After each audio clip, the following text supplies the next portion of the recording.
Hello and welcome to Indus News, live from Islamabad. I am Muneeb Hamid with the news of this hour. Let's begin with the top stories first.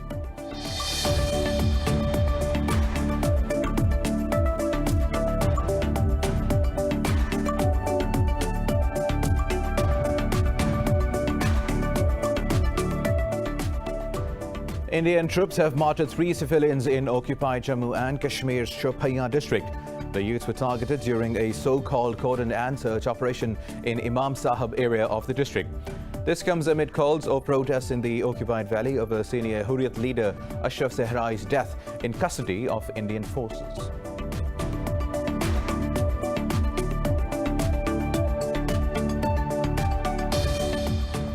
India has registered the world's highest cases and its record deaths in a day. The country has logged more than 412,000 infections and nearly 4,000 deaths overnight. Meanwhile, Pakistan has registered 108 deaths and over 4,100 cases in the past 24 hours. While globally, the virus has claimed more than 3.2 million lives and infected over 154 million people.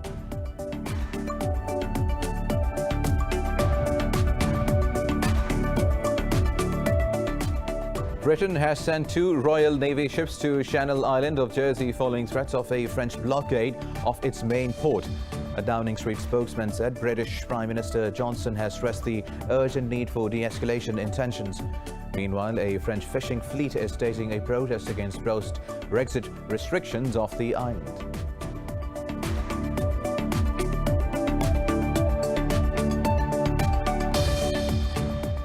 Israeli troops have shot dead a 16-year-old Palestinian boy during clashes in the occupied West Bank's Nablus city. Meanwhile, the Red Crescent said Israeli troops have also injured 4 Palestinians during a protest in East Jerusalem. The Palestinians are protesting against forceful evictions from the Sheikh Jarrah neighborhood in occupied East Jerusalem.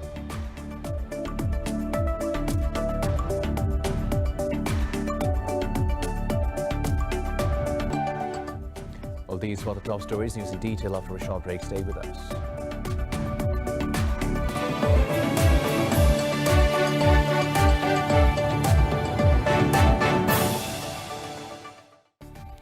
Welcome back. Now let's have the news in detail. Indian troops have martyred 3 civilians in occupied Jammu and Kashmir's Shopian district.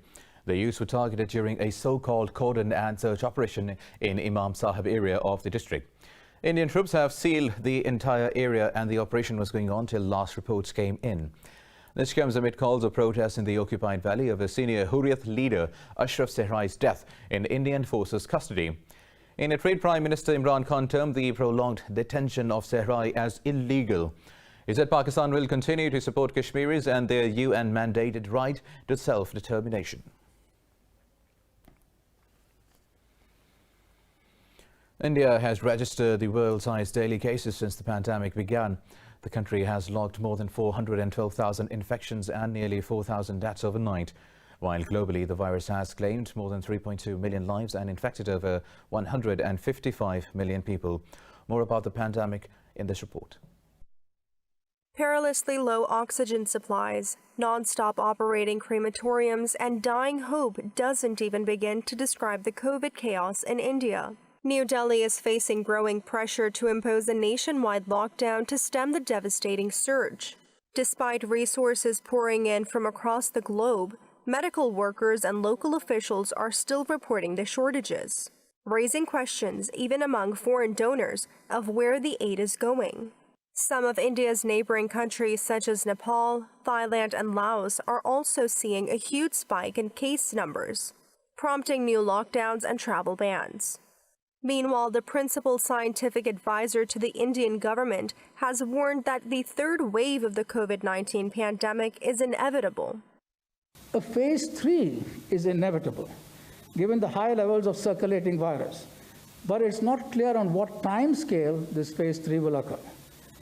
Hopefully, incrementally, but we should prepare for new waves.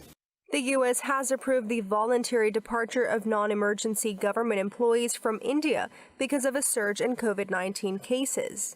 The Biden administration also announced support for easing patent rules to allow for a wider production of vaccines. Canada has approved the use of the Pfizer vaccine in children aged 12 years and up, becoming the first nation to do so. Meanwhile, Australia's New South Wales state has tightened restrictions after a second local case of COVID-19 was identified. So essentially, for 5 o'clock today, Friday, Saturday, Sunday, we ask that nobody welcome more than 20 people into your home. We know that transmission in the family home is a high risk. And I appreciate that it's Mother's Day, but we also appreciate that 20 people within the home is manageable for people to celebrate that important day. Researchers in Norway and Denmark say they have more evidence that the AstraZeneca vaccine might raise the risk of unusual blood clots. A new report indicates that the Pfizer jab can protect people against worrying variants first identified in South Africa and the UK, while Moderna says its booster shot revs up an immune response against South African and Brazilian variants. Meanwhile, Pakistan has reported 108 fatalities from coronavirus in the last 24 hours. The death toll has crossed 18,500. The Health Ministry says over 4,100 people tested positive for the virus overnight. Pakistan has reported 845,000 infections since the pandemic began. Health officials say there are currently more than 84,000 active cases in the country. They say more than 743,000 people have recovered so far. Meanwhile, authorities say more than 3 million vaccines have been administered in Pakistan. Now, Britain has sent 2 Royal Navy ships to Channel Islands of Jersey amid concerns of a French blockade of its main port. Paris has threatened to cut off electricity to the island, which began issuing licenses to French boats under a new system last week. Britain's Ministry of Defence says the HMS Severn and HMS Tamar will conduct maritime security patrols. Both warships are armed with cannons designed to protect against fast-moving attack crafts and 2 on-deck machine guns. In a call with Jersey Chief Minister John Le Fondre, Prime Minister Boris Johnson pledged his unwavering support for the island. Meanwhile, a French fishing fleet is staging a protest against post-Brexit restrictions of the island.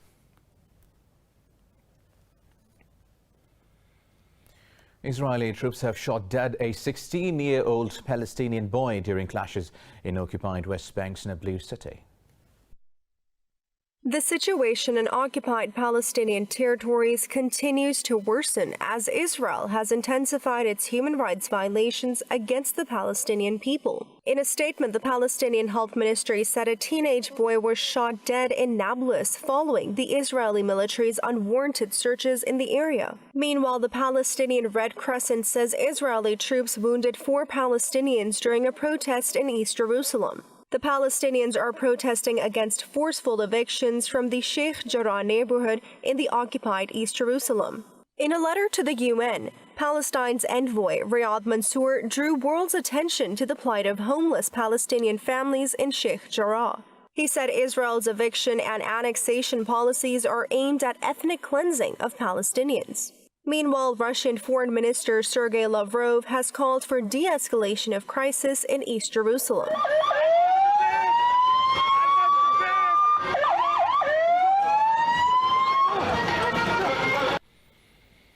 Now, Syria says Israel has carried out another airstrike on the southern governorate of Quneitra.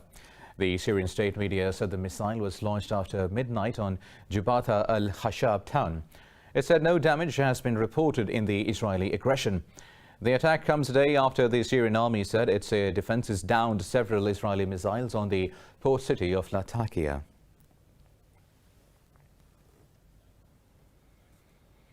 Moving on now, Russia says the U.S. presence in Syria is illegal. Moscow's statement comes in response to Pentagon's report that accused Russia of violating the deconfliction process in Syria. In a tweet, the Russian embassy in Washington said the U.S. does not have any right to criticize the Russian armed forces. It said Russian forces operate in Syria on the invitation of Damascus. Earlier in its report, Pentagon said Russia seeks to increase its influence in Syria. Now, U.S. Secretary of State Antony Blinken says Russia continues to pose a threat to Ukraine. Blinken was addressing a press conference along with Ukrainian President Volodymyr Zelensky in Kyiv. Earlier, in a meeting with Ukrainian Foreign Minister Dmytro Kuleba, Blinken assured Washington's commitment to Ukraine's sovereignty, territorial integrity and independence. He said Washington also supports Kiev in strengthening the country's democracy and its crackdown on corruption. Blinken's arrival comes after Moscow recently began withdrawing troops it had massed on Ukraine's borders. Now, China has condemned a G7 statement expressing support for Taiwan. After a London summit, the G7 foreign minister said Beijing was guilty of human rights abuses. Talking to reporters in Beijing, a foreign ministry spokesperson called the statement a gross interference in China's internal affairs. Wang Wenbin said the G7 should take concrete actions to boost global economic recovery instead of disrupting it. In their communique, the foreign ministers said they will bolster joint efforts to stop China's coercive economic policies. But they held the door open for future cooperation with Beijing to promote global peace and security. They voiced concerns over Russian aggression against Ukraine and expressed support for Kiev. The group also urged North Korea to denuclearize and rejoin the Non-Proliferation Treaty. The G7 ministers underscored the need to collectively tackle global challenges including COVID-19 and climate change. Moving on now, Yemen's Prime Minister Ma'in Abdul Malik Saeed has announced to intensify the military support to army and tribesmen against the Houthis. Saeed visited the battleground city of Marib in a show of strength against the rebels. In a meeting with senior military officials, Saeed said government wants an agreement to create a strong division between Yemen and Iran. Referring to the government advances, he said history is in the making in Marib, while the whole Yemen is ready to follow it. Meanwhile, Marib's governor Sultan Al-Arada said the fight in the region has triggered huge displacement. Earlier, Houthis also announced that their negotiations with Saudi-led Arab coalition have failed in Oman.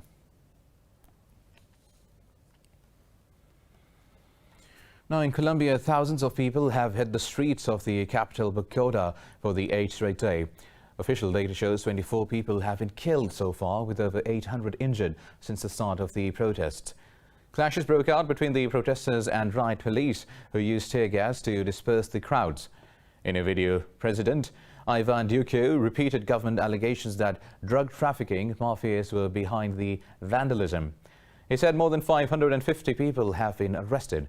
The protesters torched police stations, vandalized bus shelters and banks, and smoldered tires.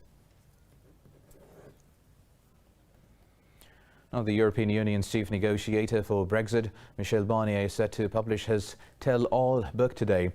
In the book, The Grand Illusion, A Secret Diary of Brexit, Barnier mostly reveals his criticism in hints.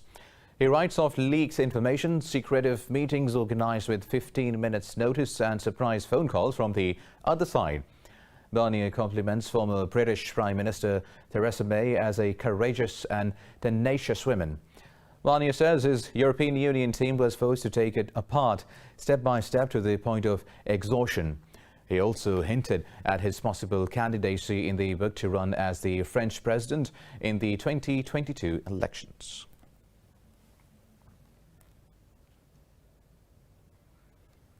Vietnam is one of the most vulnerable countries to climate change.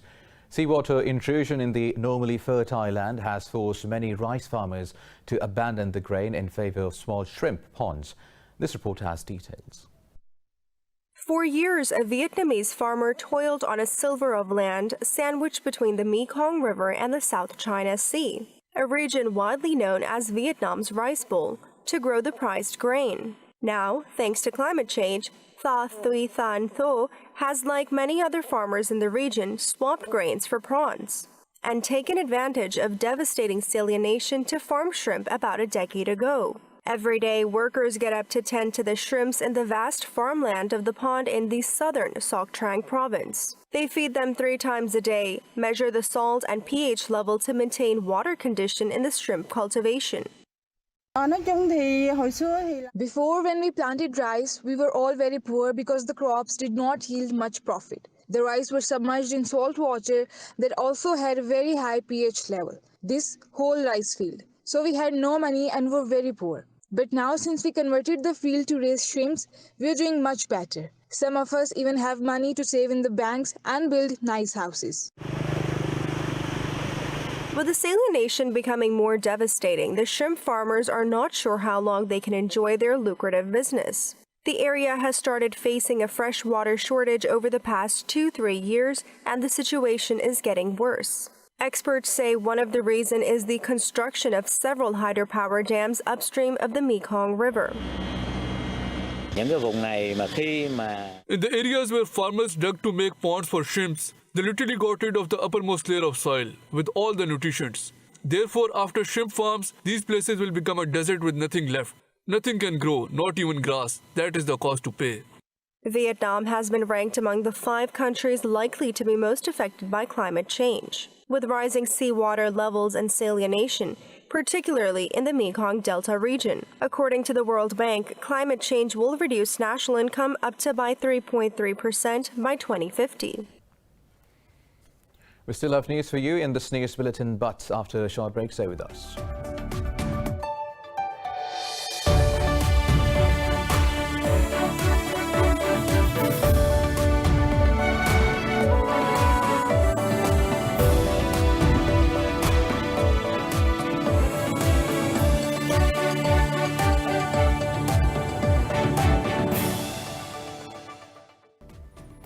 Welcome back. Now, Blue Origin billionaire Jeff Bezos' space company is targeting July 20 for its first suborbital sightseeing trip. This is a landmark moment in a competition to usher in a new era of private commercial space travel. Details in this report. The New Shepard rocket and capsule combo is designed to autonomously fly 6 passengers more than 100 kilometers above Earth into suborbital space. The height is enough to experience a few minutes of weightlessness. The capsule features 6 observation windows that are nearly 3 times as tall as those on a Boeing 747 jetliner. The vehicle also has an escape mechanism in case of an emergency when it is being carried up by its booster. Blue Origin says it will offer 1 seat on the first flight to the winning bidder of an online auction. The proceeds will be donated to the space firm's foundation. Celebrities and the uber-rich seem to be the core market for the company's planned space trip. Well, now SPACEX has successfully launched and landed its latest Starship prototype, the SN-15. The high-altitude test flight was carried out from Boca Chica, Texas. The Starship is a test model heavy-lift rocket developed to carry humans and 100 tons of cargo on future missions to Moon and Mars. The rocket is the company's next-generation fully reusable launch vehicle. It lies at the center of billionaire entrepreneur Elon Musk's ambition to make human space travel more affordable and routine. Earlier, similar test flights of the Starship models SN-9 and SN-10 failed and ended with fiery explosions.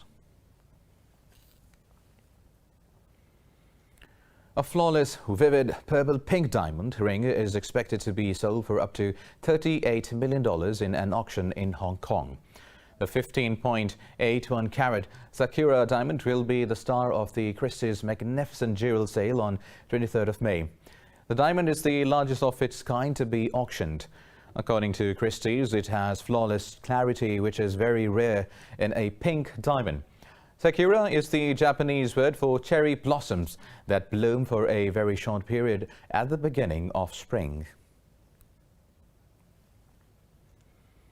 Dogs and their human partners showed off their dance skills at the EURASIA 2021 Dog Expo in Russia. Russians picked interesting dance partners for the EURASIA 2021 Dog Expo in the first week of May. More than 250 breeds and about 12,000 dogs performed in the event in Moscow. Participants said that people have a lot to learn from dogs. I am absolutely amazed. We actually came here to opt for a dog breed. We had several ones in mind. But now actually I don't know where to look first. A dog is just an amazing creature. We can learn a lot from them. Love, faithfulness, how they look you in the eyes. It is unbelievable. The competition had 2 disciplines, freestyle and synchronized dance. Also, in a spectacular display of colorful polka dots, Japanese artist Yayoi Kusama has brought her signature motif to the New York Botanical Garden. Details in this report. Dots are everywhere, on buildings, trees, water, and more at the Kusama Cosmic Nature exhibition. The steel floral installations, painted in multi-colored vibrant hues and covered in polka dots, are overwhelming the visitors. The show features 60 artworks by the 92-year-old avant-garde artist. We are at the New York Botanical Garden. We are super excited. Our summer show this year is Kusama Cosmic Nature and features the artwork of Yayoi Kusama.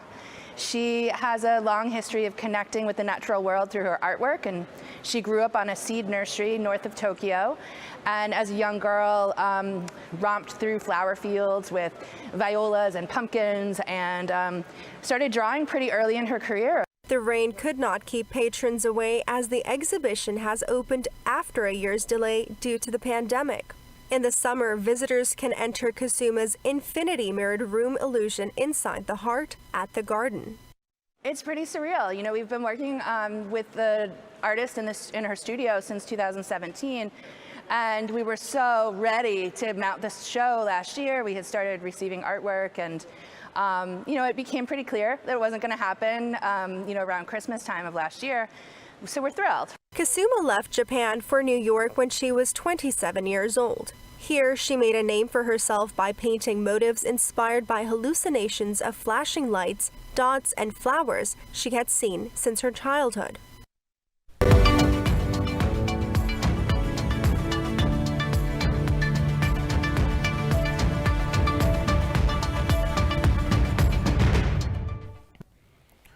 Now, most European stocks have edged up as investors monitor a slew of corporate earnings and await a policy decision from the Bank of England. Italy's FTSE MIB is leading the gains, rising over 0.5%. Frankfurt's DAX, London's FTSE and the CAC 40 in Paris have added marginally as well. The Pan-European Stock 600 is trading flat. Earlier, almost all major bourses in Asia were in the positive territory except for Australia's ASX 200.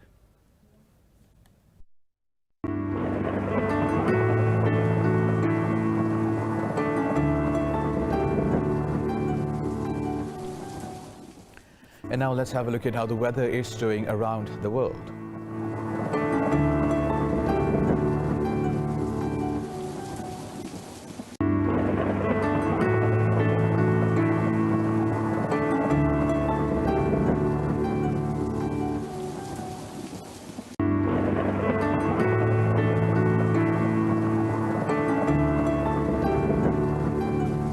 And that is all for now.